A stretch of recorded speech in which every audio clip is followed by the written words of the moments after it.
Welcome back to another TravelPod episode 19. We have here with us Parade Raider from Raincore, which should be out by the time this episode comes out, but we talk about a lot. Yeah, we talk about board games, RPGs, cosplays, conventions, D23, the whole works. Everything that you should be going to, but you're not for whatever reason. You're here with us. You're here with us. So get off this podcast and like, subscribe, like, share, subscribe, like, comment, subscribe, engage with the content. Notification bell. Click that notification bell So you'll be notified when a new episode comes out. Yeah, enjoy. And share this with someone who also might find value in it. A lot of value. But you have to watch the whole thing in order to find value. Or we'll find you. And we will kill you. That got really dark. We won't. Roll that intro. Boom.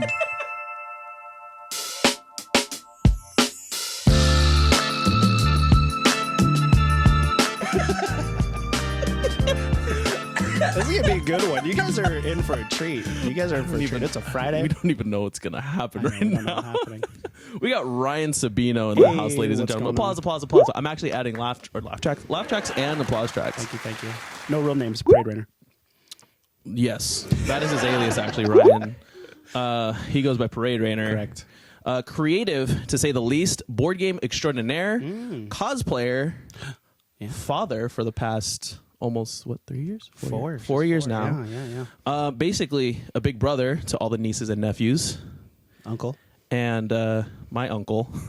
Big brother to all the nieces and nephews. Basically.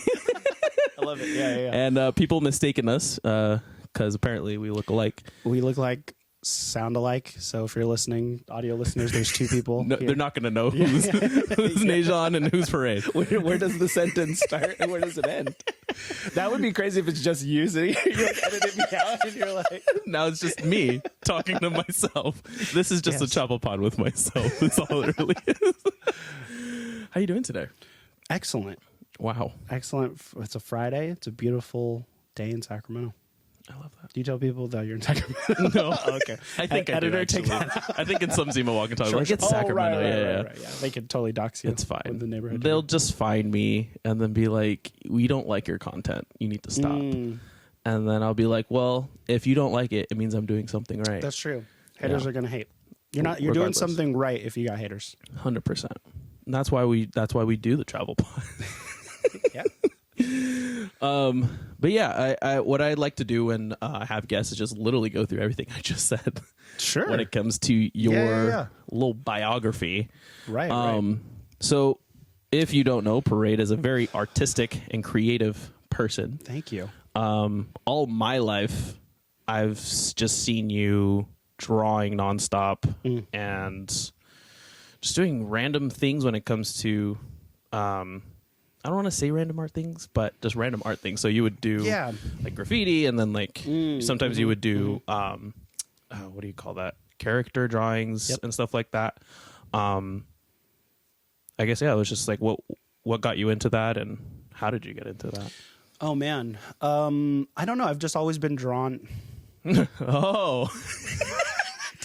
So all right, thank you for coming on the channel. Thank you. Let me paint you a picture. Okay, let's just stop.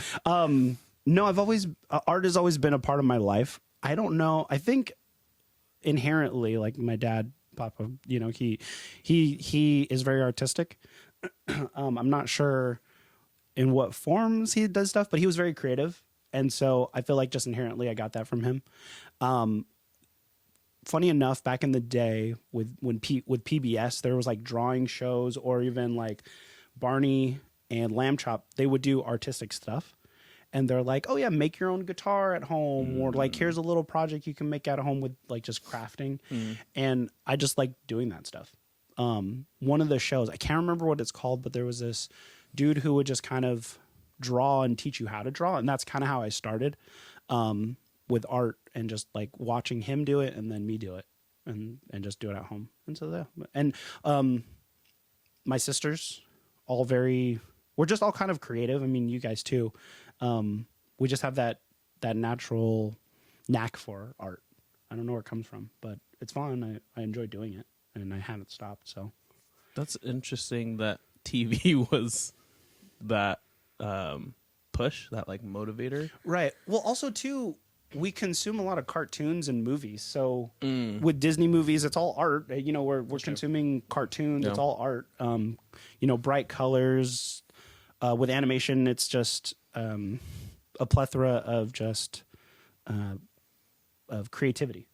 So it's kind of hard to not like want to do something like that. What was TV shows or movies that had influence besides, like you said, Barney, or was it Lamb Chop? Lamb Chop, yeah. Have you seen Lamb Chop? I don't think so. I think that's After my time. Yeah. It was Sherry Lewis. It was puppets, but they would do like. It's interesting because now thinking about it, it's short form within a 30-minute show, and they would do like skits, or there would be an a plot, and then in between with PBS you don't have commercials, so they would jump to like, oh, here's a little art project, and here's another. So there would be like 2 or 3 art projects within a storyline like Mr. Rogers, but it was just more engaging. But cartoons, I mean, grew up in the 90s, so peak Disney cartoons. Anytime there was a movie, there was a TV show. So Little Mermaid had a TV show, Aladdin had a TV show, Hercules, Darkwing Duck, Tailspin, Gummy Bears, King Arthur, Sonic the Hedgehog, Mario, Zelda, they all had TV shows. So it was like, that's what we were consuming in the 90s. Pokemon, like all that stuff was there. And so as a kid, your imagination just goes wild. And then I'm fortunate actually to think about it now, in the age of where video games starts popping off too. So not only did we have cartoons, but I had Nintendo. My buddy across the street had Super Nintendo. We grew up with Game Boys. So there's always something to consume. It was like the beginning of what it is now. So my imagination was always firing off. That's really interesting. I didn't even think about that. And the art style, I mean, of course, it's changed throughout the years, but I feel like the 90s had a really interesting, more comic style, I think, because it was still in the 2D. Yeah, 2D, like hand-drawn. Yeah. Well, I mean, even think about the way they talk about that era of Disney movies. It's the Renaissance, so it's like Lion King, Beauty and the Beast, like Pocahontas, like just totally beautiful, very heavy story narrative stuff. And they were kind of pushing the boundaries of what the old guard is. So yeah, dude, it's hard to not think of a lot of creative people. And even like the music at the time is super, super groundbreaking. Like 90s music is very iconic, very different from 80s and, you know, going into the 2000s. So it was, that's why we think about it, nostalgically. Yeah. And I'm now Take me back. Take me back, please. Honestly, I think now, especially, there's like an interesting, and this is happening time and time again, where they're not necessarily backtracking, but they're revamping old styles. Yeah. Right. Because with the new 2D into 3D mix up, it's still incorporating like that 2D feel. Yeah. But it's still 3D animated. Right. Spider-Verse. Mutant Mayhem. Yeah. A bunch of that stuff is kind of like, oh, let's kind of do what we used to do. There's definitely, they're touching back on that kind of stuff. I heard Kung Fu Panda didn't jump into that game. A little bit. Yeah. The art style that DreamWorks is doing, it's beautiful. And they're doing they're doing something different, but, you know, yet to be seen because of the behind the scenes stuff. But yeah. Yeah, for sure. Nice. Let me just ask you this real quick. What is your preferred like pen, paint? Oh man. Pencil, acrylic. Like I don't draw anymore. We didn't have digital back, like I didn't have access to digital back then. I don't know. I not so much. It's hard to say. I actually can't pinpoint what I prefer to do. I mean, like I still paint, like miniature painting. That's still a thing. But it's just so easy to just kind of take a pen or a marker and draw. So if it was more physical, I would say markers would probably be my thing. Like I don't really go for colored pencils or crayons. But markers and painting for sure. Acrylic paint. I feel like it's just a little bit easier for me to access and work with. Sure.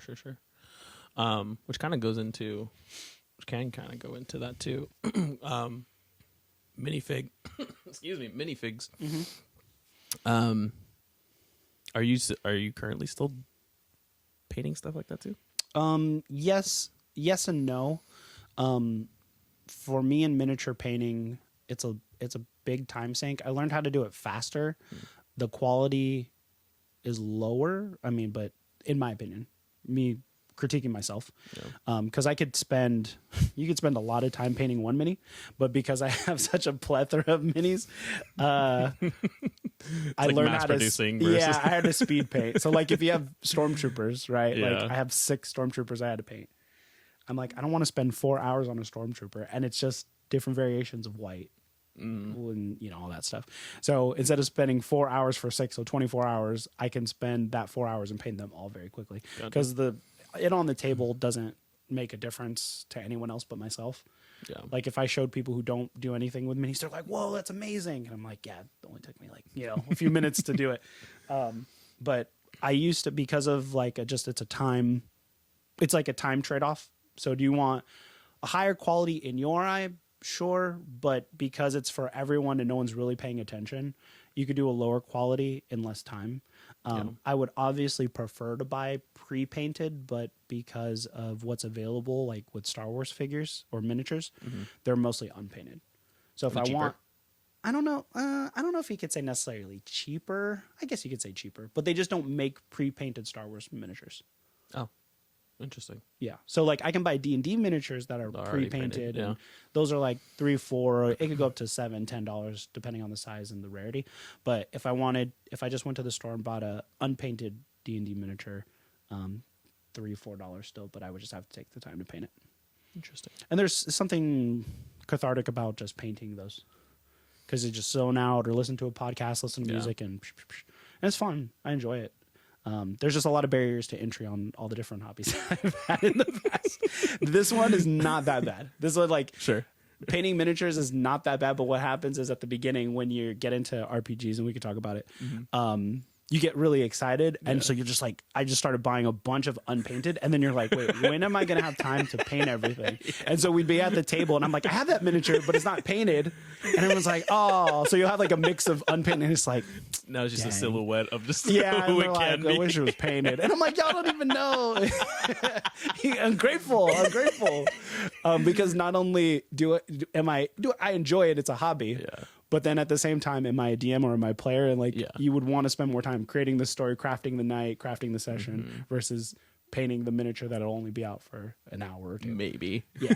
So I'm like, well, we got to paint the ones that it just becomes a whole thing. It just becomes a whole laundry list. RPGs and We got to start scaling out our RPG RPG We'll be like, responsibilities. RPG night. We'll do painting miniatures night. Yeah, like that'll be fun. Session 0.5 is going to be painting like, what miniature do you like, and how do you want to paint it? Oh boy. Yeah, it's fun. I mean, I like it, and like I said, the barrier to entry, because the paints, they're like only like this big, and they're probably like $6-7. But I have, if you're not like using black all the time or white all the time, I still have the same that I bought when I started, which was years ago. Yeah, because you're only using so much of it very sparingly. Yeah, it's So, maybe an inch of an inch tall mini. Yeah. So the miniature is this big, and you're using like that much paint, So the paints that you buy go a long way. They'll last for a long time. That's nice. Unless you're painting like Warhammer Army, and you're like, I'm gonna use this purple on everything. Yeah. Then you'd probably go through it faster. Sure. But because it's just whatever, I still have those paints, so they're gonna last me for very many years. Yeah. So it's not a huge investment. For sure. With RPG, since we're kind of jumping into talk about it. We could talk about it. What got you initially started in role-playing games? Oh man, what got me started? I knew about D&D, but I didn't start playing D&D, and it was basically YouTube videos. Specifically, Will Wheaton had his tabletop show called Tabletop, and they did like a one-shot there, actually with Sam Witwer. Wow. And Sam Witwer's a big D&D guy. Yeah. And they played Fantasy Age. And then from that show, this at the time was Geek and Sundry, Felicia Day's thing, and I was very much a part of that umbrella of watching their content. They had an offshoot show where... Who was DMing? they had an offshoot show of Fantasy Age, which they did like a sci-fi thing to it, and it was like a miniseries. There's like 6 or 8 episodes, and it was very compelling. And then that's what got me into RPGs. What happened was it has its own 3D6 system, and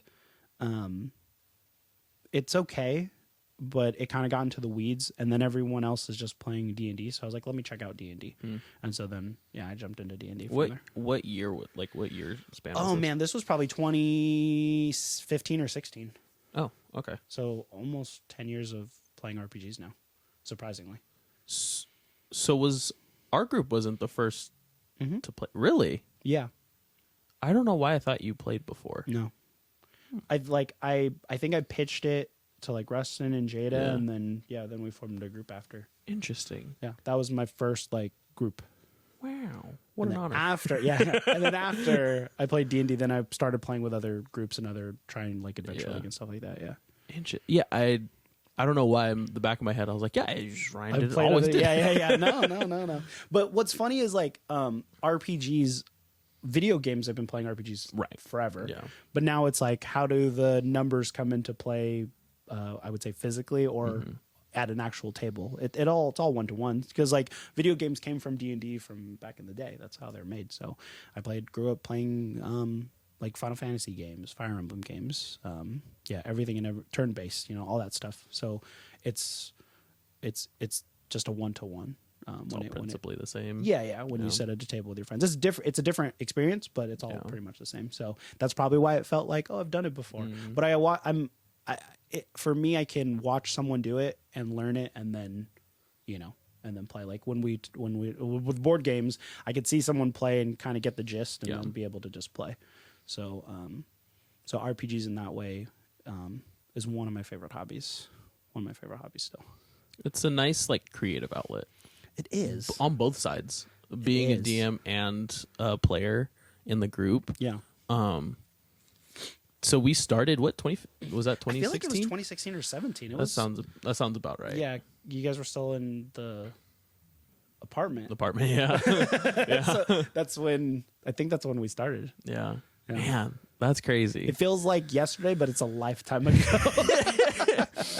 Oh no, yeah, and I'm trying to remember now. So did we start camping? I don't think we did. No, we started at we started at a house. I don't Someone's know whose house. I was going to say the apartment, but I don't know if that's true. I don't know you guys if we ever... Did you guys go from a house to an apartment? We were at Papa's. And then we went straight to the apartment. No, not there. So maybe it was the apartment was probably the first place. Or my place. Like either Fairfield, but that was a long time ago. I remember playing in the other house in the court. Like I remember playing games there, but I also remember at least a game at the apartment and definitely camping. Yeah, I think most of my memories are just camping. Yeah, well, those ones were the kind of craziest ones. That's true. Because for the listeners, our camping trips usually went from like Thursday to Sunday. And there was one year where I pretty much took over the whole weekend of just an RPG game. It was great. It was exhausting. But it was great. And then we were even playing at the river. We put tables in the water and put chairs. There's pictures of it, editor added in. And we all sat in the river because it was so hot. With our camp chairs and everything. Yeah, with like dice and that was wild. I don't recommend that, because it's scary. Because if you drop it's all paper. Yeah, I know. Paper. At some point someone dropped dice, like one or two. But we found it. It was scary though. It is scary. But that's like the excitement you get from playing. No, because it was just too hot. We're just like, should we just do it? And we're like, yeah, why not? And that was fun. That was fun. Yeah, no, 100%. I was just, every time I think about it, it's just like, we just went camping and just nonstop, like it was 5 days, like just straight. It was probably RPG. like three of the 5 or 4 of the 5 days we played RPG, which was really fun. It was super extensive. Yeah, well, because I had like a whole storyline, and I wanted to finish it out, and at the time, we didn't get together very much. Sure. So I was like, well, we need to do it camping because that's when we're actually all together. Mm-hmm. So just did we actually do everything you wanted us to do? I think so. Yeah. because we were closing out Rustin's character. Yeah, what a jerk. I know I've written A cool arc. I know I've written some of what happened, but yeah, that was a tearjerker. Yeah. I didn't cry, but it was a tearjerker. Yeah, it was tough, man. That was a tough thing. And then he hated his next character. And he because he was like level what? Well, he was no. He was still the level. He didn't like that the group wasn't totally accepting of his new character. Yeah, it was already a couple of years at that point. Or like Resident, you can't just like rip and dip whenever you want. Yeah, it was an interesting real life and in game. But those are just how RPGs go. That's true. Let me ask you: do you prefer DM or player? Well, a player to me is easier, but I like telling stories. So I can't say I really enjoy playing, but there's a different experience and satisfaction that I have at DMing. I think it's personality wise. Why do you say that for DM? Well, I enjoy storytelling, and I enjoy I feel like I'm an entertainer in a way. And so I like to entertain my friends and put together a story and make an experience that's unique and, be clever and kind of show off how their make their characters go through an experience that they haven't been through before. And I like crafting the story, and doing it for, a night.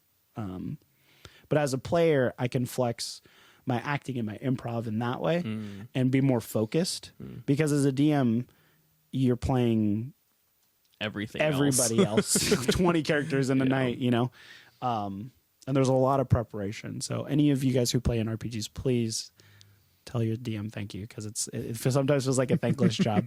But the DM puts in a lot of work, and that's the part that kind of sucks because there's a lot of time outside of the table that you have to put in. Yeah. But when you're a player, it's all there.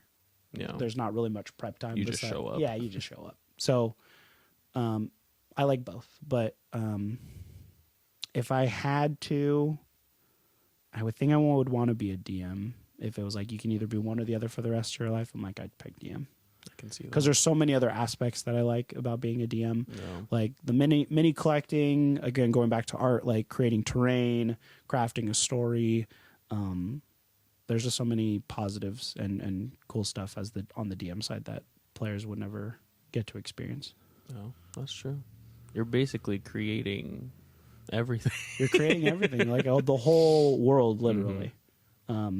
And like type A personality, you're like, you set the rules and you make the boundaries but like I like making the twists and like I just like really messing with people. In a good way. In a good way. Well, because I game with mostly my friends, right. And so I know what triggers them. Yeah. And so I'm like, I'm gonna push your buttons just a little bit to make this more fun for me. And I love them. But yeah, that's just my favorite thing. I love that. What was your memorable experience when you were DMing for us? Oh man. My favorite has Miley been on the podcast? My shout out to Miley. I'm having her next week. Oh, nice. Yeah. That's one of my favorites. So Miley played a rogue, and Miley is so sweet, kind-hearted. When she wants to be. No, for the most part, she is, right? Yeah. And that's what I like about being a DM is like you put a scenario in front of somebody, and then the joy is how they react. And if they surprise you, that's the best part, right? And so I put them in a scenario. It's a sci-fi, and I basically kind of took like Alien, the franchise, and put it into this part of the game. And there was just creatures taking over people's bodies, and so there was a character. That's what it was. I was like trying to remember what was happening. Yeah. And so there was a character standing in the way of the group, and I'm like, this could go many ways. And so I was like, I'm curious what they would do. And so I remember the NPC had their back turned, I think, maybe, or facing. Well, it was on their back. It was okay. So it was facing the group on their back, and you can't see that the alien's on their back. And I said, this person's just standing in their way. Yeah. And then everyone gets to decide what they do. And then Miley goes, my character takes out her bow and aims at her heart. I was like, oh. Mind you, I wasn't doing anything. Let the record show.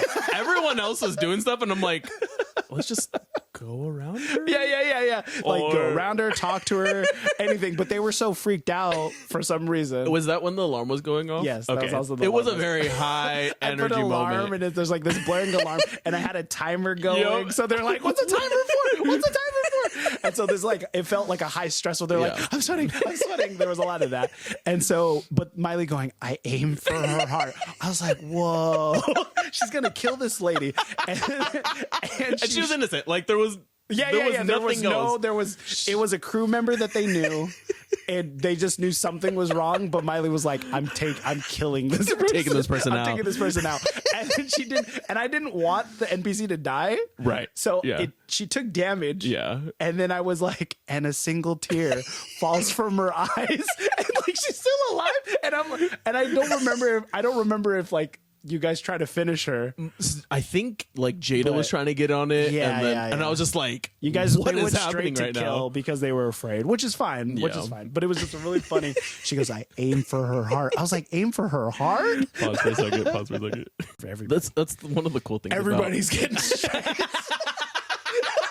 Everybody's catching strays.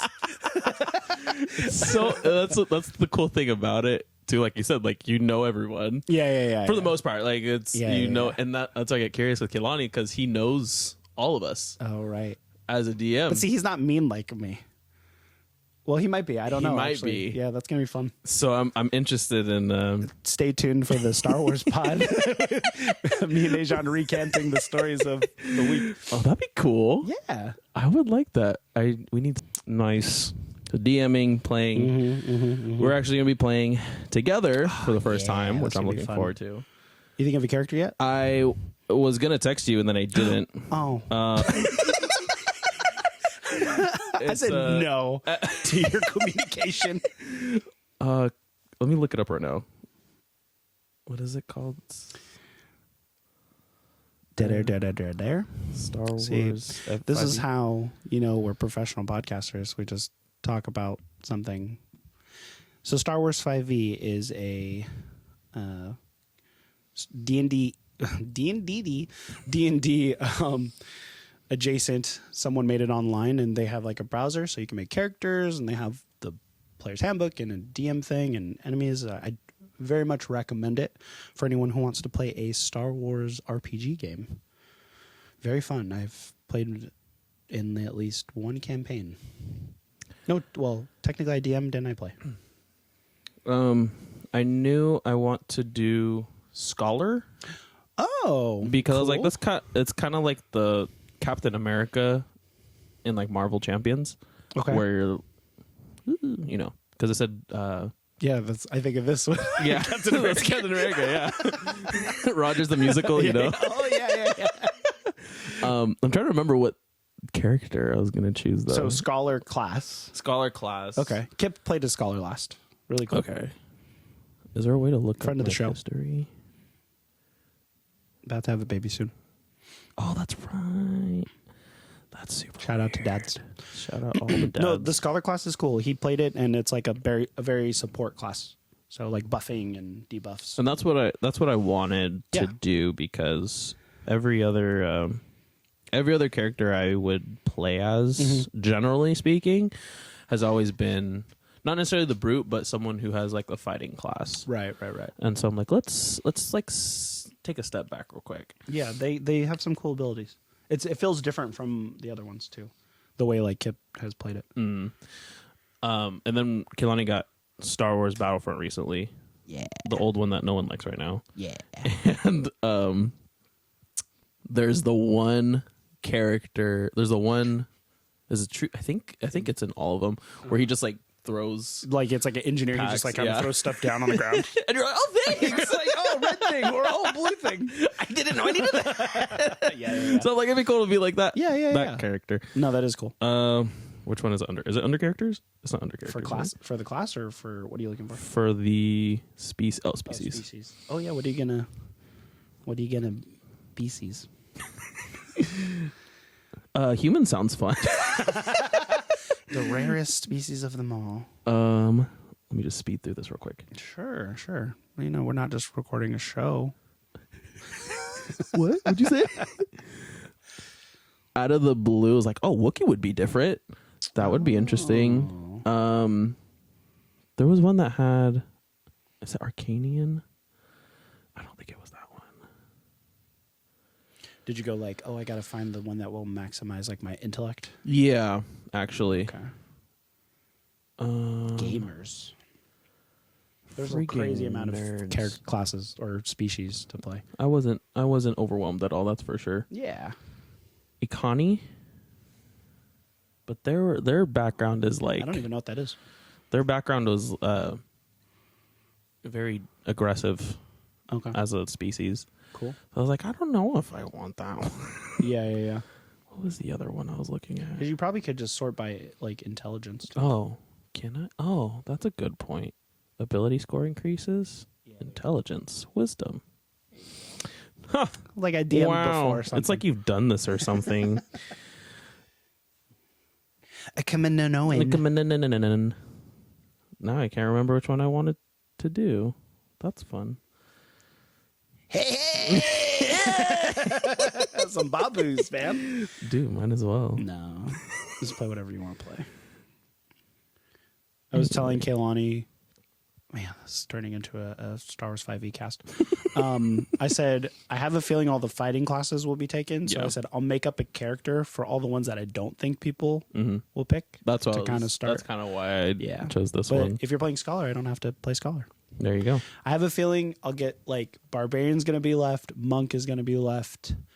What's the other class? I'm curious if anyone will play an engineer. That's kind of the class I kind of want to play, but then I haven't played a Jedi yet. And so I'm curious how well if you would, the comparison to like D&D, like the magic side. And I mean, it's very similar, but there's a lot of stuff to like look at and go through. Oh, got you. Because you have to pick your force powers. And then if you're like good, it's usually your wisdom score. And then if you're bad, or if you have like the dark side or gray stuff, it's like charisma. There's a lot to choose from. I'll probably pick a character off of the Star Wars minis that I have, though. There you go. Because it'll just be easier to be like, oh, here's my guy. That's the one I want. That's the one. So I don't think it was Akani, but there was one that was called Drath. Okay. Drath, and they look like spiders. Oh, gross. Spiders. I do have spider-looking guy minis. Ew. Let me see if I can pull it up real quick. Harch. Sorry, not Drath. Harch. Oh, yeah, he's spiders. in Clone Wars. That's what he looked familiar. I don't know if he was on the Separatist side. I guess he'd be I think on the he Separatist was. side. Yeah. He was gross looking. Yeah.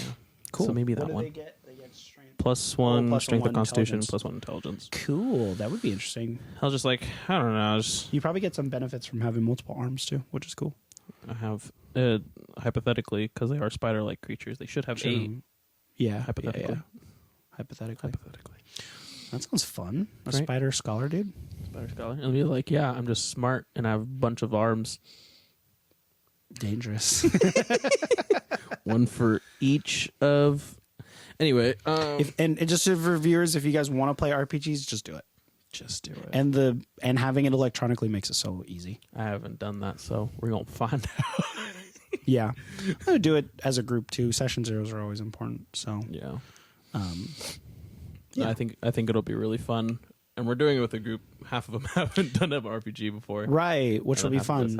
Yeah. So I think that kind of helps. Yeah. Where I'm assuming me, you, and Miley will be doing most of the interactions for the most part, but then of course, after a session or two, then they'll kind of catch the drift. Yeah, and it just depends on the way you want to play your character too. Because I've been in groups where I'm like, oh, someone definitely wants to be the face when it comes to talking, or whoever has the highest score for talking, like high charisma score, usually will do most of the talking. Oh, that's true. I didn't even think about that. So, yeah, because they would have to be rolling, right? So, Usually, like, who has highest charisma? Make sure they're talking. The talker. What's funny is I think Jada did most of the talking when she was with us, but I don't know if she had a high charisma. Probably the highest in the group, I would think.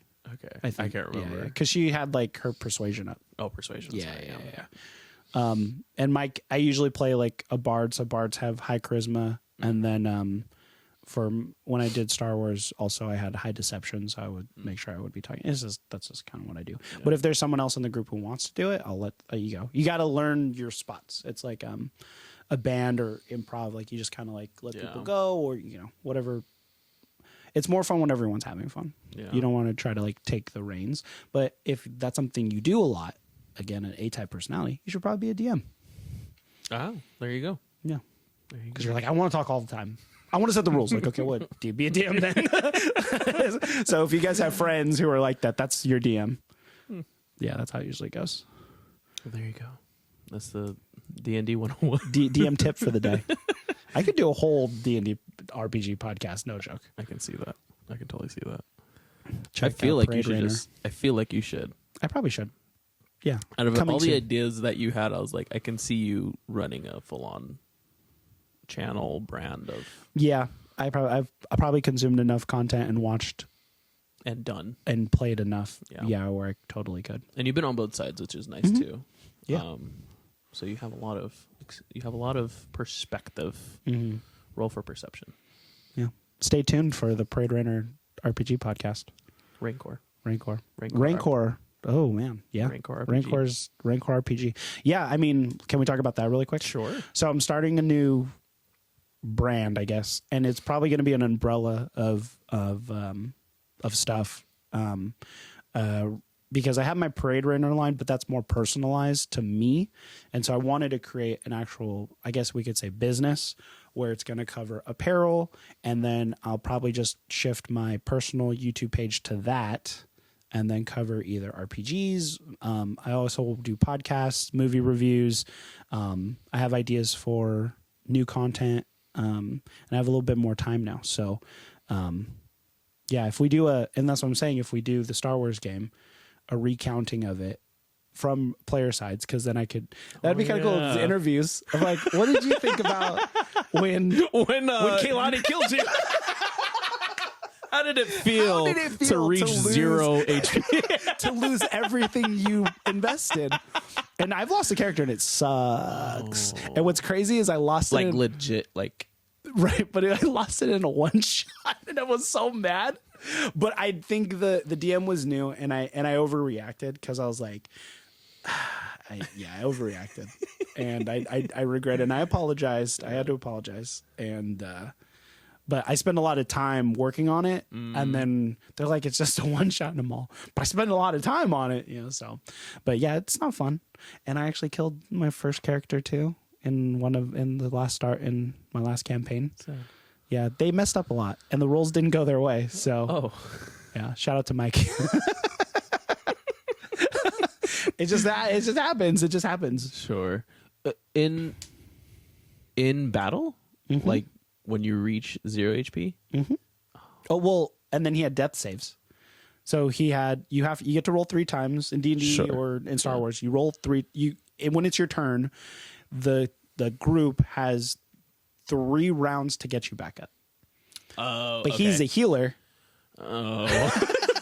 And he was also dying in the midst of fog or smoke. So he had to be found in the smoke. And they found him like a turn too late. Ugh. Yeah, that was. Oh, and he rolled the natural 1, which takes off 2 death saves. So you had 1 turn less. Ooh. It was just all bad. It was everything that could go wrong went wrong, but it just made it that much sweeter. And I feel bad because again, you're spending a lot of time. Yeah. But I'm glad. Like, shout out to Mikey. He's very mature when it comes to playing RPG, so he knows what's up. You know, like he knows. He's like, if I lose my character, that's just part of the game, and it sucks. But he's the type who likes building characters, so he was like excited to build his next one. That's cool. Yeah, kill off that. And one other cool part of that story was we did like he DM'd because he was dead, but he DM'd his own resurrection. Oh. So he DM'd the next game. Yeah. and we had to use basically within the force try to get him back. And he let it go to like rolls and skill checks and stuff. Yeah. And it was kind of cool. So, and he's a DM too, so he was able to kind of build that for himself, which was pretty sick. So it's like, yeah, there's so many cool things about RPGs. So you guys that I could switch. talk about. You guys switch DM sometimes. Yeah, Kip actually started that campaign, and then when someone gets busy, like DMing is hard, and so after a few sessions, I took over, and then me and Mike will talk about DMing and stuff, and with that, we're like, well, should we bring the character back? Should we not? I think in hindsight, I think character deaths are cool because now the group has to deal with a character death. And I actually haven't had a character death before besides my own in that one shot. But with my group of friends, I haven't had a character die or kill a character because usually there's a way out. But everything went wrong. So now the characters have to go through a loss. Yeah. And that makes a very interesting story. And mourning and everything. And we were all together for a long time. So yeah. I think if Rustin's character died instead of left, it would have been that would have been different. Yeah. I think we would have appreciated his new character more. Sorry, Rustin. Love you. Yeah, that was a long time ago. But yeah. I think so. It just feels different because the characters have to grieve, and as players around the table, your friends there, but the character you built a bond with is gone. Yeah. But then in hindsight again, we did the resurrection and it went to the dice and what we did. In hindsight, we all like, I wish he kind of stayed dead. Yeah. Because he ended up just even playing a new character anyway. So you guys actually we successfully did the resurrection. We sidelined the character and he played a new character anyway. But there's a storyline. Cool. Yeah, there's a storyline there that we were going through. But Jada's character, they were close. They had a relationship prior to in our session 0. So they came in together. And then when he died, she was considering because she's a Jedi, she's considering leaning toward the dark side. Oh, interesting. Yeah. She's like, let's kill everyone. Wow. Yeah. And that was cool. That's wild. But like that only could happen within the story of a loss. Like you can't just go, oh, I'm going to be dark side now. Right. Like it doesn't make any sense. But for her character, making development up until and making players cry is kind of like my goal. It's or at least getting an emotional reaction. So that's why I kind of push the buttons a little bit because it's fun. Not for me, but for them too. It's like it's an immersive. Why am I crying over imaginary stuff? You know, it's cool. I think it's cool. And like sometimes, like even for me in movies, I can name a handful of movies that I cried, like where I get that emotional reaction. Like I'm so immersed, like I have that emotional reaction. There's not many things that I cry about. So if I can do that in a game with my friends, I think that's like a cherishable. Those are like moments to be cherished. So 100%. No, because I created that. Yeah, you did that. I did that to them. Did that when I said when they freed slaves and the slaves were ungrateful. I did that. They're like, thanks, but now we have like nowhere to go. And Rustin's like, they're so ungrateful. I go, well, yeah. Wait, whose planet was that? So I made up a scenario where there was like 20. I made up a scenario where there was like 20 people enslaved, and they got in there and they killed all the slavers, right? And then I kind of Aubrey Plaza it. I was like, hey, thanks, but how are we gonna eat now? Where do we go? We don't have any money. And Rustin's like, these people are so ungrateful. And they're like, yeah, like we didn't ask to be saved. It's like, dude, what? I totally forgot about that. So, oh my God. That's fun. That's fun for me. Yeah, we were all really confused at that point. Well, no, that was a different game. No, that was I want to say something similar happened. Probably. Rustin had a very similar reaction. Yeah. Well, because I know Rustin, like, he doesn't like ungratefulness or unthankfulness, so I did that. Or another thing I did to Jada is I made a bridge, and there was like another party crossing paths, and I'm just so jacked up. But I'm like trying to push their buttons because a battle doesn't have to ensue, right? In RPG, you don't have to fight every time. No. So they were like, okay, we're just gonna pass each other. Let's everybody be cool. Yeah. Everybody be cool. Pass. And then I had the NPCs be like, "What's up, toots?" She's like, "No." She's like, "They're not talking to me like that." And then she ended up like force pushing rocks at them and hitting them. And it doesn't do any damage because it's just like, it's an aggressive thing, but it's not. Yeah. And I said, the character slaps your butt. And I like rolled for it and it worked. And then she like, it's on like Donkey Kong. And so then a fight ensued. And she's like, they sexually assaulted me. And they're like, we didn't have to fight. And I'm like, oopsie. I don't know how that happens. This is a world. This is the world. The crazy.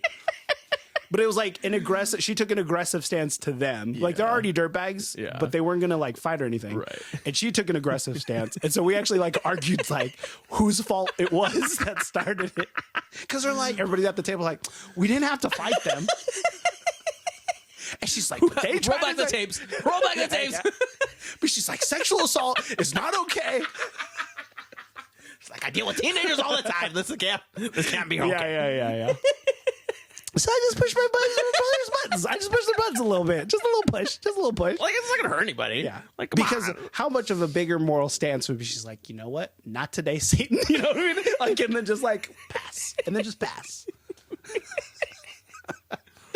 But she, for the record, she started it. She was like threatening, using rocks, and then like, hitting someone in the face with a rock. Sure. Yeah. So these guys are like, they were pretty much like animal, like poachers. So just the scum of the universe, you know. Of course, they're gonna slap a butt. They don't care. They don't care. Oh man, that's so fun, good, man. So fun. I love that. Miss Jada, we gotta get another RPG session somehow. Yeah, for sure. I was thinking about that. I was like, what if we just did a random? Let's just one shot. Yeah, that'd be fun. Yeah, surprise. Yeah. I don't even know if I have all my stuff still. I was thinking too, how cool it'd be if I DM'd a game with you guys, right? So like the new group, but then I put it in the story of their campaign. Who's? In our campaign. So the one I was DMing for them, and then like what you guys are doing over here is affecting theirs, and vice versa. And then eventually like Avengers it. That'd be sick. Yeah, because it's so hard to have like a big group. Like I think 6 is your max for players. Otherwise, it just gets too big. Because then if it's like 7 or 8, you might as well have 2 different groups. It's a lot. There's a lot of people doing stuff. It's a lot of people. Yeah. So podcasting question. Next question. So how do you feel about the economy? It feels like a slap on the butt is what it feels like. You just feel like force twisting rocks into its face. Yeah. I feel like shooting it in the heart. From behind them. Yeah. Not in front of them. Not in front. Because that's just not morally, that's not good. I don't condone violence or sexual assault. For the record. This is something I think I've wanted to ask you for a long time, because board games for you specifically, and this kind of just encompasses, a lot when it comes to video games and board games. You're a very strategic person. Thank you. Very methodical. Yeah. Everything's thought through as much to as my you can. benefit and to my chagrin. Yeah. Yep. I don't even know how to ask this, but like, how did that come about? Like, is that something you inherited over time playing with people? Was there someone that like absolutely crushed you, and you're like, I need to get better than this person? No. My earliest memories is family pastimes was card games with my dad, and my mom playing memory games with me. So I felt like I developed, again, good recall by playing memory games before I was in school. And so I just lean more towards like, I enjoy like thinking and strategy, and it's not always, and it was never about winning. It's mostly the experience, the journey of the game. And we played like Monopoly as kids. I remember going to some families' houses and they had board games there. Like we were like house sitting, I guess, and just pulling out board games and not playing by the rules, but again, it's also a different time where everything's just more simple. We don't have the internet. We're not like on social media. I'm not playing that. I'm playing video games, but like not at that level at this time, like before I'm 6. Yeah. But like Monopoly, rolling dice, and then me and my friends also playing Monopoly as adults, and like the house rules, of course. But no, there's just something about playing a game, and I actually like the social aspect of it. Again, playing with family, playing with friends. So like in our house, we had Monopoly, we had Scrabble, Boggle. I played Taboo growing up. We didn't have that. Categories. Those like typical family games. So I was already predisposed to board games, but it wasn't until my adulthood where I discovered board game renaissance and how much fun board games are, and like Tabletop was an actual board game show. It was an RPG show. They played more board games there. And so then I think one of the first games I picked up outside of the Hasbro Mattel line is like Catan, Smash Up. Never won on Catan. You've never won a Catan game? I think maybe once. I'm really? that's one game I want to play like constantly just so that I can get better at it. Yeah, I know some people who do like instead of poker, they do Catan nights. But I like Catan fine. I've kind of grown away from Catan. Catan, I think, is like a gateway board game now. Like if there's people who've never played board games, Catan is a great board game because it's easy to learn. Yeah. And there's strategy there too. Yeah, like and with cards, like I grew up collecting different trading card games, Pokemon, Yu-Gi-Oh, Digimon. I lean more towards a collector when I was younger, so it all just goes hand in hand into like I love art, I'm watching anime like Pokemon and Digimon. Then you come out with cards. Of course, I'm collecting them all. I'm playing the video game. Like Pokemon was this very big brand, so it's like hard to escape that shadow. But yeah, all those things were a lot of touchstones in my life. So I'm kind of predisposed to that stuff. But yeah, board games was super fun. I love board games. That's kind of like if you can't play D&D, then we're playing a board game. Yeah. Or if we can't play an RPG, we're playing a board game. But if everyone's there, we might as well schedule an RPG. Yeah. But if we're missing people, we'll play board games. Yeah. Board games are super fun. And there's so many out there. Like, I want to think of myself as a board game connoisseur, but there's thousands of games. And there's a lot of that I haven't played. I'll usually try to play, like, the more popular ones, and I have, like, a lot of great ones. Some, with easily top 10 games of all time. But there's no way you can own them all or have them all unless you have like a YouTube channel reviewing them, and I'm like I created games, and that's something else I want to do with Raincore is do the board game thing. I play tested games. My name's in like rulebooks where I have play test credits, so that's fun. But yeah, I love board games. If I can't do RPGs, board games is an easy second. No, yeah, it's funny you said the journey, the social aspect is I realized that to me it isn't really winning. I found that you can learn a lot more about a person when you play board games with them than if you just do hanging out with them. Sure. Yeah. And it's like you can see where you can see where people's patience starts to wean down. Yeah. If they're losing or if they're competitive. One thing I appreciate about you, I'm just going to send you a compliment. You, like me, like to read the rule books and know all the rules. Yeah. Because people be cheating out here. Or not telling you all the rules. Yeah. Like halfway through, they're like, oh, actually, there's this one thing you could do that you didn't know, but now I thought you were doing it. Yeah. So, shout out to you. Yeah. I'm always the guy with the rule book. Yeah, even if I don't have it. I'm like, where's the rules? Yeah. Like, I like to know, like, when you're explaining the rules, you have to explain what's the goal, like how to win, and then basic play, and then you can go into a little bit of the strategy. But I'm the worst a listening learner, so I either have to play or read the rule book to learn the game. I either have to read the rules myself or have someone teach me, but again, not everyone's a great teacher. So yeah. But like if I play one game and know all this strategy, usually the second go around is a lot easier. Yeah.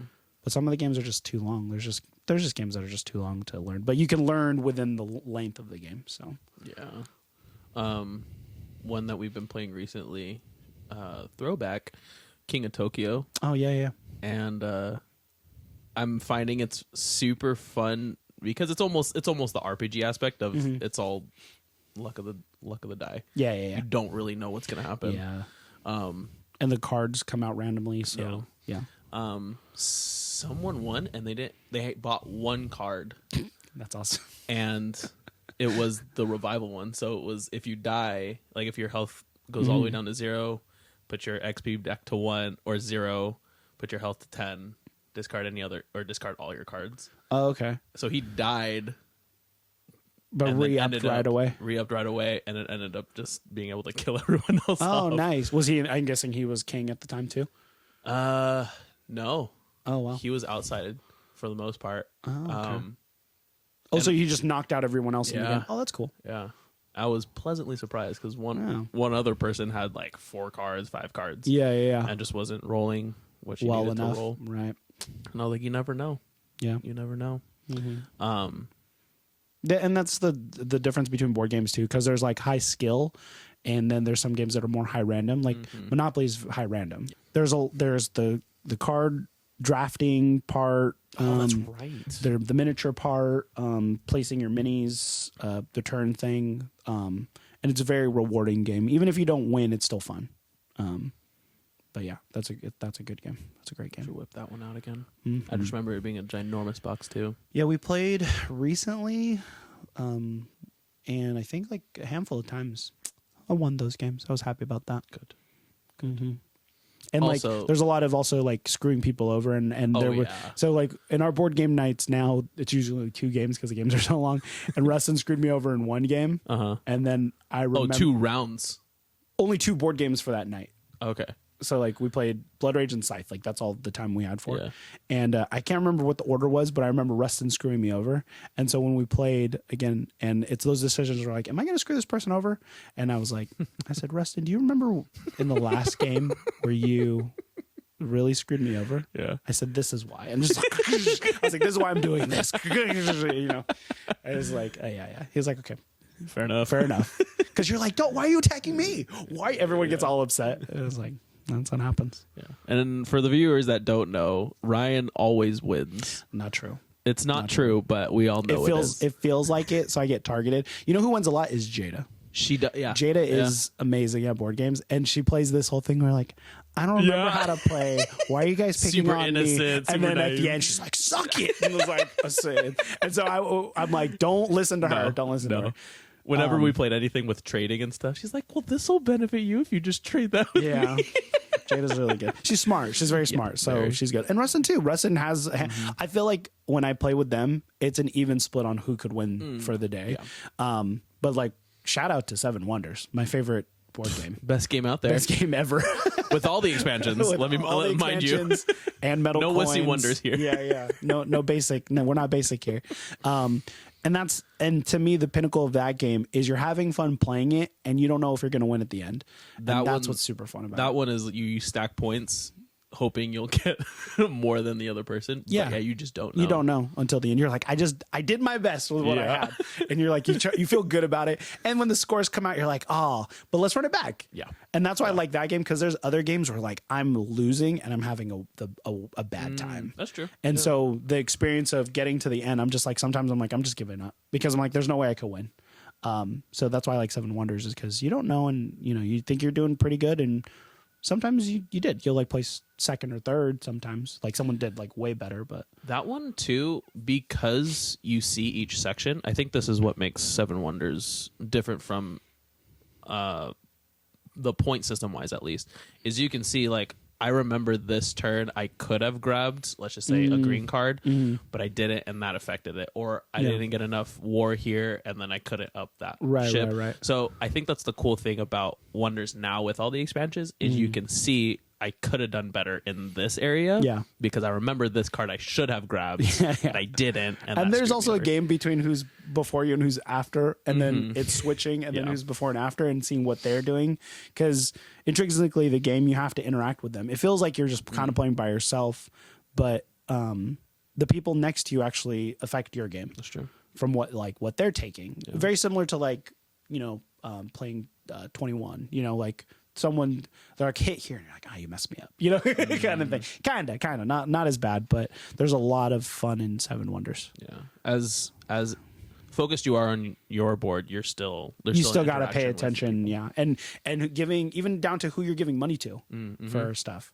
So yeah, there's a lot of strategy in that game. We got to whip that one out too. So fun. That one's the one we always play, which is great. It's such a great game. It's just a long setup for the first game. Actually, yeah, with all the expansions, there's a lot of setup. But once I do it once, like I could easily get the second game out. Yeah. No. I love it. Is that your favorite right now? I think so. So far? Yeah, it's my favorite. And I'll just have again, but with Seven Wonders, you have to have at least 4 people. Like you can play with 3, but I think 4 is like a great number. Yeah. Most board games are going to be 4. And I have like, I'll be in my moods. Like I'll be in a Blood Rage mood. I'll be in a Scythe mood. Scythe could be like 2 hours. So you're like, do I really want to play this game? Yeah. And I try not to buy games that my friends have. So like Kip has like games that I like to play with him, or Jada has, Jada and Rustin have their games. So I get to pick and choose, and they'll come over and want to play something that I have. So I like that everyone has something. So I feel like I have a bigger library of games instead of like, oh, you have Villainous, I'll buy Villainous too. It's like, doesn't make any sense, right. But I think there's enough board games out there to kind of figure out which games you like. So if you don't have enough for a D&D group, board games is an easy second, because there's also board games that are RPGs in a box, which are also fun, like Imperial Assault. Saucy. A salty. A peppery. Sure. Nice. We didn't get into this because we kind of jumped into RPGs, which is fine. But I did want to like tap into the cosplay phase you had. Another huge thing. another huge big hobby. wave. Yeah.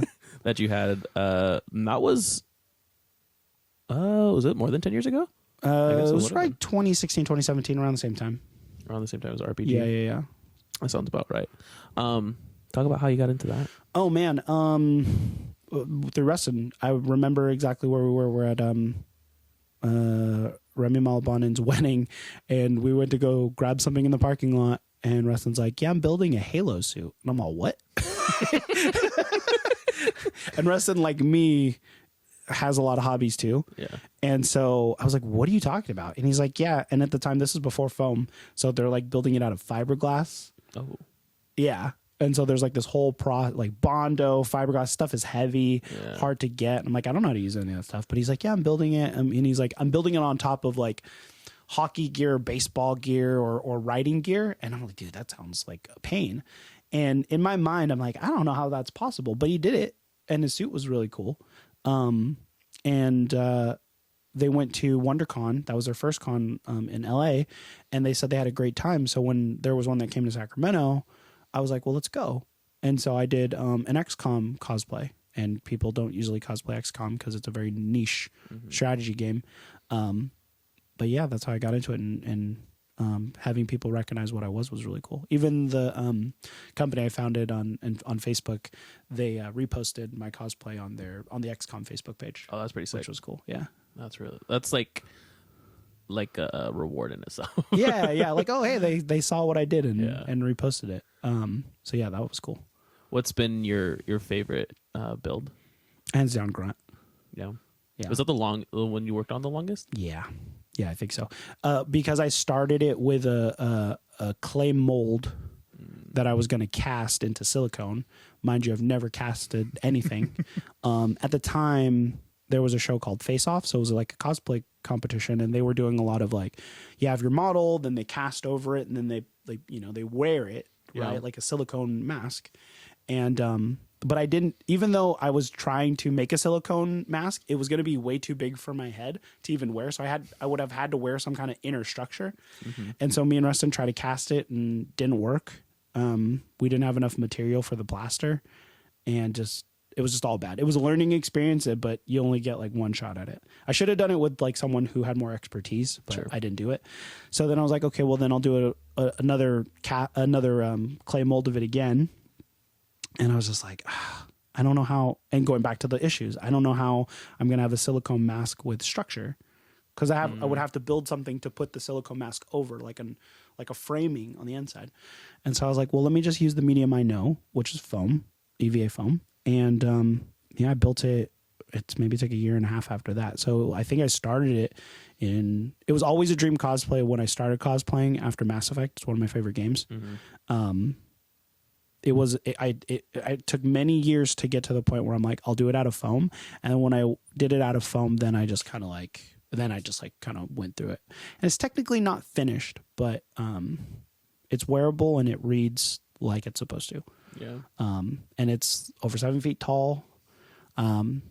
I wore it last year, and it's funny because I didn't wear it for many years. I wore it like a few times, then like a big span of not cosplaying, not going to cons, then wearing it again.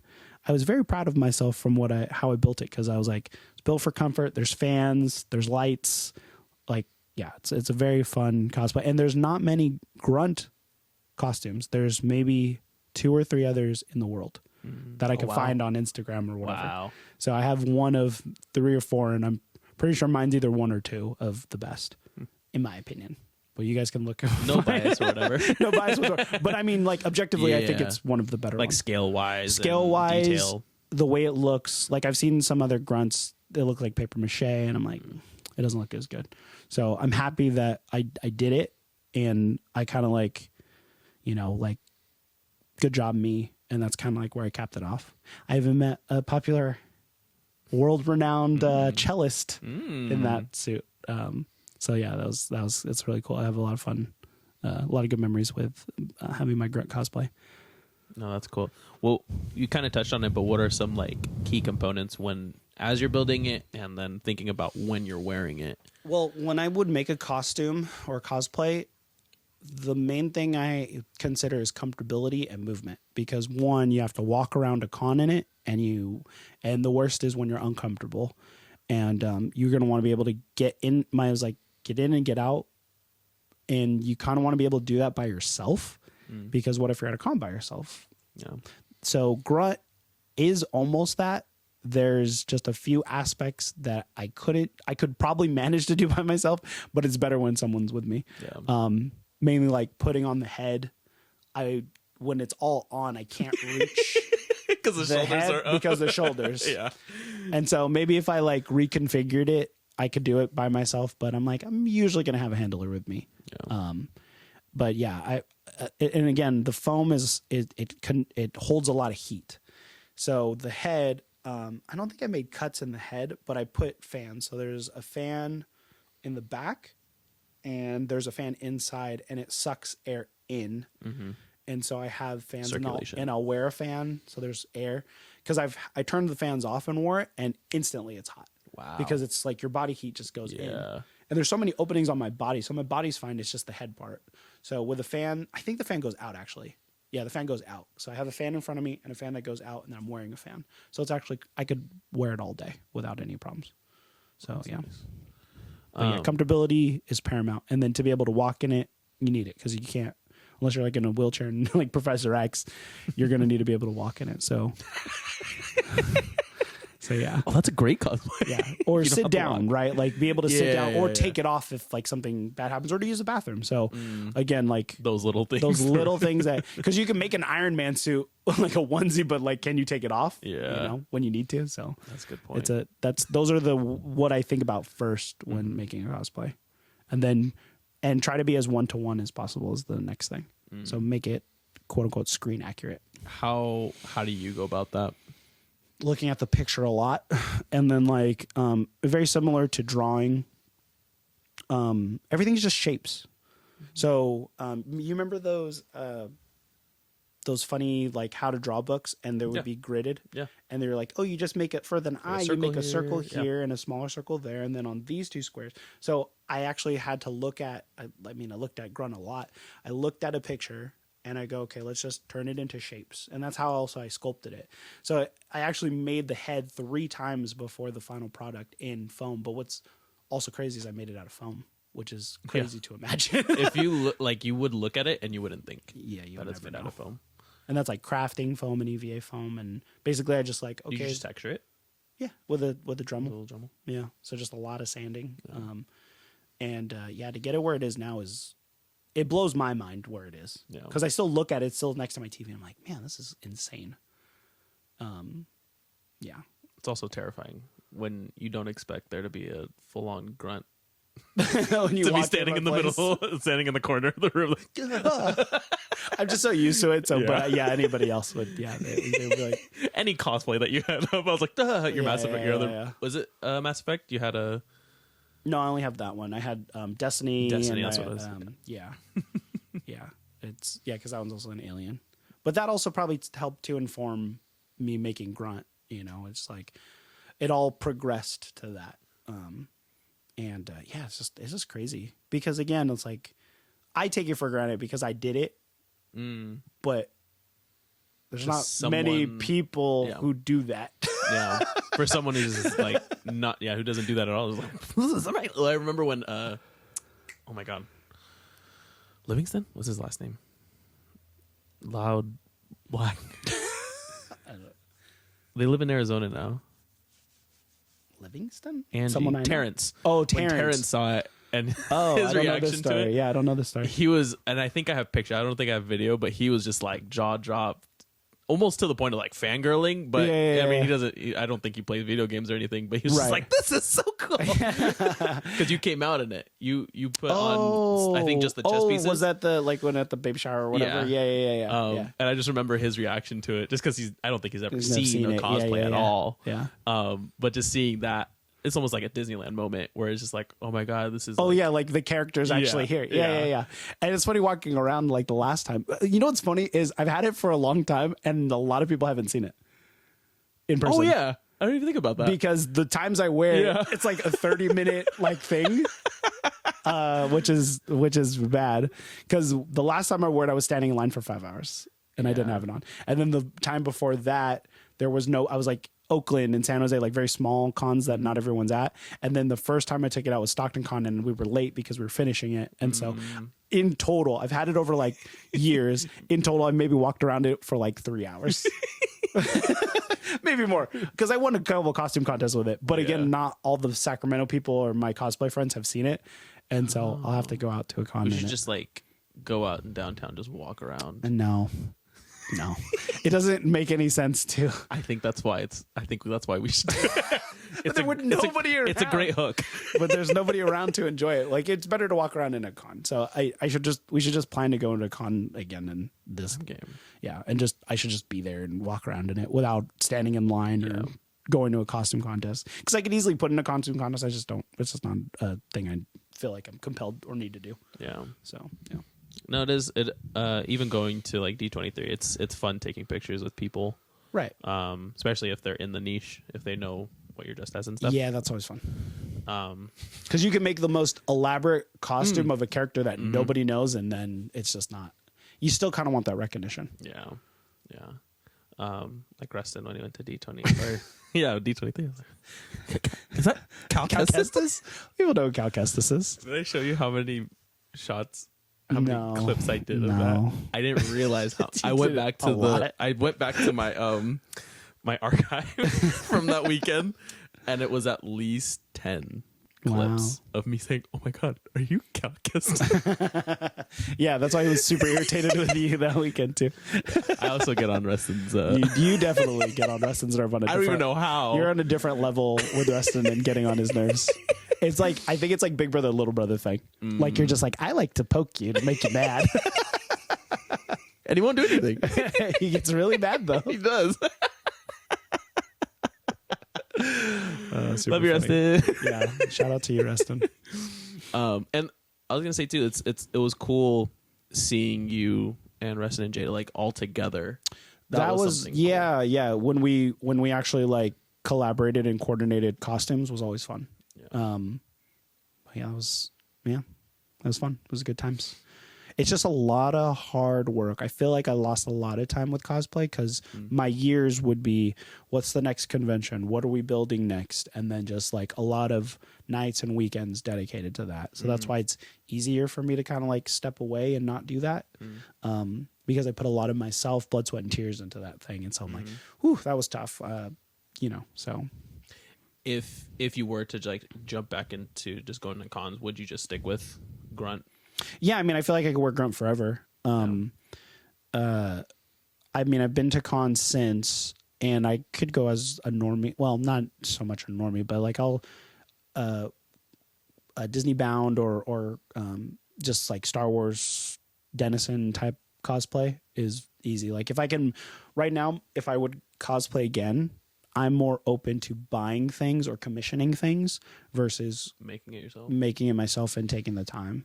There's the times where I'm like, I should make that, but then I'm like, do you have? It's just like that time trade off now, because like getting older, I'm and now I have a kid. It's hard to make the time for that stuff. Yeah, it's hard to make that time. So I don't want to waste time making costumes right now. And I feel like that was a season of my life that I'm not sure I'll 100% go back to in making stuff. But it was fun when I did it, and I'm glad I still have. Like, if I had to like get rid of everything I had, I would still try to keep Grunt. Yeah, no, just because I'm like, this is so unique, Yeah. Like I can't. And there's like a lot of time. And I'm very proud of it. And it's not done, but it's wearable and it reads well. So yeah, I'm very happy. I feel like it did its time because you said you started 2015. You said, yeah, 2016, 2017, around there, something like that. Yeah. And I mean, all the cosplays you had were great. Thanks. In my opinion. Yeah, I agree. I think we're all really good. Yeah, and like not just the 1-to-1 ratio, proportion, and everything scale, but like the creativity side of it, of creating it in a way that's not only visually, optically pleasing to the eye, but also comfortable, because you're still able to be around and enjoy the con instead of suffering. Well, and that's another thing too. It's like the way we would plan it, and I'm still going to conventions and stuff. Like I want to go to Star Wars convention next year, but where I'm at in my life, I'm not into the same thing. So I'm not as big as a Funko Pop collector, and that's one thing I would do at conventions. I'm not into many video games, so like there's a lot of voice actors who are there for games or TV shows that I'm not watching. So the draw of needing to go to a con has lessened. So like that's also a reason why I'm not like fully invested in like dressing up. But if anybody who's watching is curious and never been, you should go. You should at least see it, because there's a lot of cool stuff. It's a great time. They come to Sacramento all the time, all over Sac Anime, SatCon. They're really fun. So I hope what I'm saying is not discouraging anyone for going, but because I put in 8, 9, 10 years into it, I was just like, I think I'm going to step away. I had my time with it. It's a young person's game. Because I mean, I was trying to do a business off of it and social media, but everybody at the time was doing it, and it just lends more towards people who are like 100% dedicated. I can't say I want to give 100% to it, so it's not for me. Because making cosplays in that capacity, I can't do. I'm choosing not to do it right now. In that way. But it was a fun time, and I encourage everyone to go, because you've been out of costume, you've been in costume, and yeah, there's a lot of cool stuff that goes on there. Oh, yeah. Even D23, that's a convention too, and you guys still like to go. Mom's still trying to go this year, because there's a handful of people that are getting Disney Legended. Is that like kind of like a Hall of Fame for Disney? Yeah. So actors, Imagineers will get this honor. It's basically, like, I would say the equivalent of just getting a star in Hollywood. Yeah. On Sunset Boulevard. Harrison Ford. Oh, cool. His last name is Joe Road. He was an Imagineer that built the Everest ride, Expedition Everest. Oh, that's my favorite ride. He did Avatar. Like, he's done a lot of those rides. Wild, that's cool. Rides and lands and stuff. Yeah. Angela Bassett's going to be there. Very John cool. Williams is going to be there. He's going to be a Disney legend. Miley Cyrus, for whatever reason, I'm not sure. Hannah Montana. Duh. Throwback. And she's better now than she was. Yeah. She's better now than she was 5 years ago. Yeah. I'm like, let's just wait on her. Yeah. But I was like, that's the one. That was one of the more enjoyable aspects was the Disney Legends, because you got to see. Because last year I got to see like Idina Menzel. Cool. What's his face? He was in one of the Doctor Hospital shows, and I can't remember. Patrick Dempsey was there. there's like random Yeah, celebrities that Yeah. you wouldn't normally get to see. Sure. The first year we went to D23, I was able to see all the OG Disney princesses on stage. Yeah. That was magical. That's cool. I got to see all the man. Infinity War wasn't out yet, Okay. Wow. Okay. and that's how dated it was. They had all of them come out on stage. So you Like had all the Avengers? and Thanos, Whoa. Josh Brolin, Yeah, and I was like, "This is crazy!" And we had to put our phones away and everything. Right, I couldn't right. record anything, so it's all in the noggin. That's cool. And I was just like, "I'm breathing their air. I'm in this air."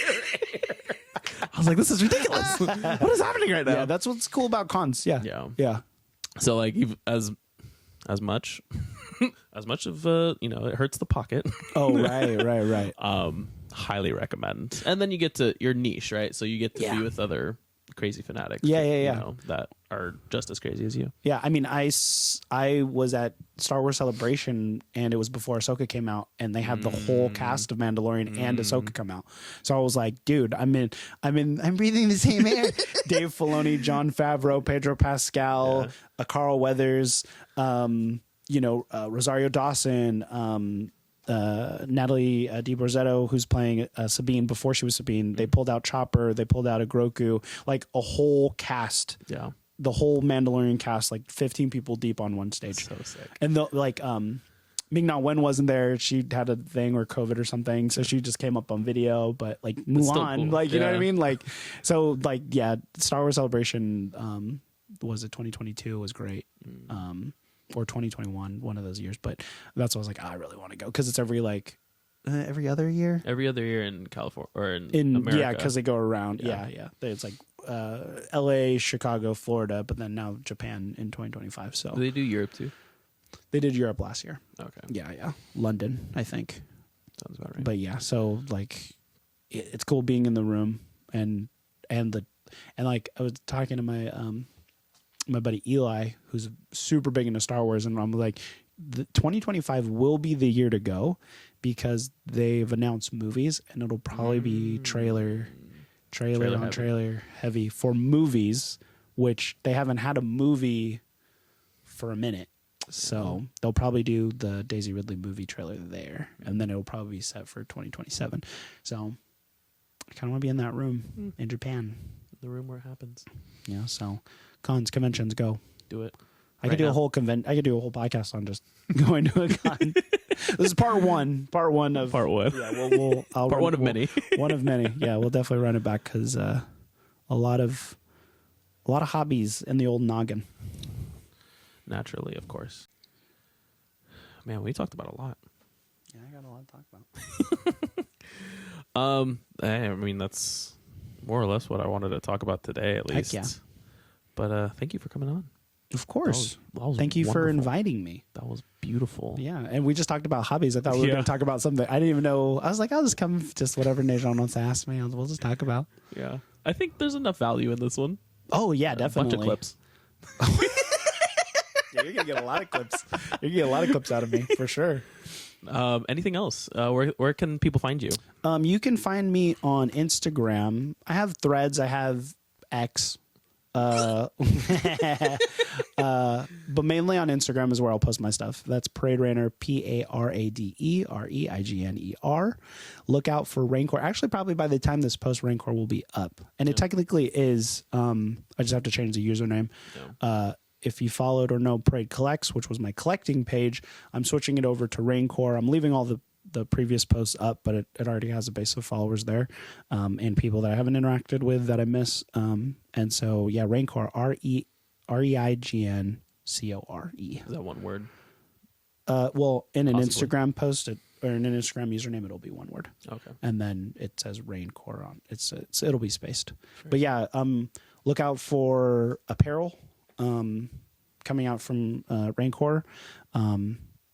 As the first thing, maybe a Patreon, maybe probably a podcast. Right now, if you look for my podcast, it would just be Parade Rainer on YouTube. Okay. And there's like 2 videos there. But that's long form. And shout out to my buddy Eli. We do the Force Awakens podcast together, and we'll talk about Star Wars news, Star Wars movies. We haven't done it in a while, but he's definitely a person I love to talk movies and TV and entertainment with. Very knowledgeable and fun time. But I think we'll probably do a Rancor Star Wars 5e podcast, dude. That'd be sick. You have the whole setup already, so might as well do it. And you can just send me the file and I'll edit it. And yeah. But yeah. I'm so down for that, honestly. Dude, it would be awesome because we will talk about like, why did Josh do that? I think it'd be cool too to like, if everyone gets like a general idea. My back hurts so much right now. I think this has been falling. If everyone gets like a general idea of what their like character looks like, I think it'd be cool to get like art renditions of like certain scenes. Oh, yeah, that's actually and then cool. AI generate. And well, you mean like not animated, but just like a just like still shots. Yeah, dude. Yeah, that's heavy.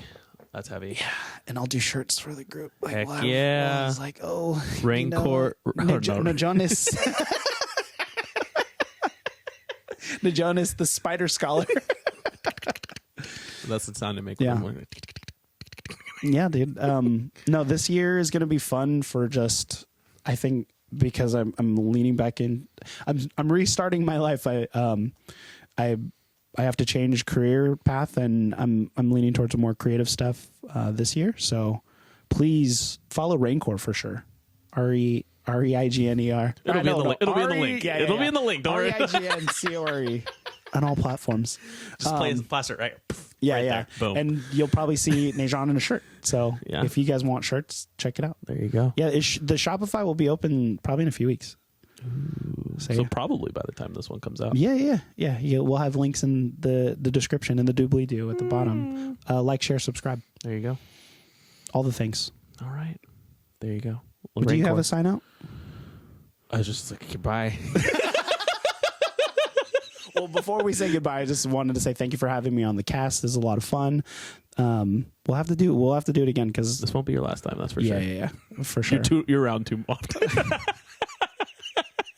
Like episode.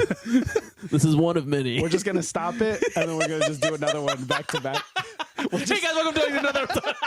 We'll just change shirts. That looks different. Just change shirts, yeah. Or we'll just switch spots. Or just reverse the image. Just editor. Please reverse it.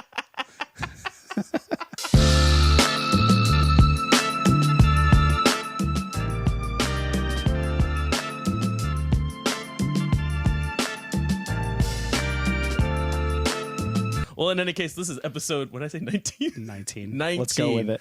Happy 19. Drinking age. Ooh. Not in America. Let's travel pod. So we could be anywhere. We could be anywhere. We could be in, Europe, Italy, for all we know. Sure. For all they know. Yeah, don't we know just where we carry are. this sectional to And this is everywhere. just a green screen. Mm-hmm. This is not. Oh, that would actually be kind of cool. It's like I could actually. the Mandalorian. It's just like the volume. Yeah. Editor, add Tatooine Desert in the background. Thank you. That poor editor's going to go through so much work.